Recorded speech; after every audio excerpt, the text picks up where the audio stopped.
என்னதான் ஒரு ப்ளவுஸை ப்ராப்பராக ஸ்டிச் பண்ணாலும் அதோட ஃபினிஷிங் பார்த்தீங்க அப்படின்னா ஒரு நீட்டாக இல்லாத மாதிரி இருக்கும். நம்ம எப்பயுமே ப்ளவுஸை வந்து ஸ்டிச் பண்ணி முடிச்சதுக்கப்புறம் கஸ்டமருக்கு நம்ம அயனிங் பண்ணி தான் கொடுப்போம்.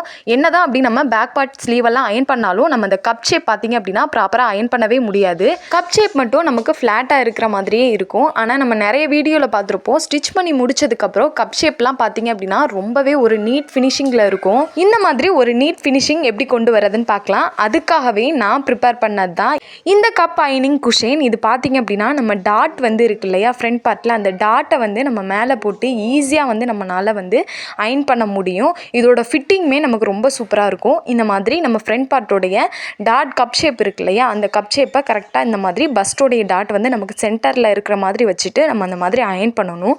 சுற்றி அந்த டாட்டை சுற்றி நம்ம அயன் பண்ணணும். இந்த மாதிரி நம்ம அயன் பண்ணி எடுத்ததுக்கப்புறம் நமக்கு வந்து கப் ஷேப் பார்த்தீங்க அப்படின்னா ஒரு ப்ராப்பர் ஃபினிஷிங்கில் நமக்கு இருக்கும். கஸ்டமர் வந்து இந்த ப்ளவுஸை போடும்போது ஃபிட்டிங் வந்து ரொம்பவே நீட்டாக இருக்கும்.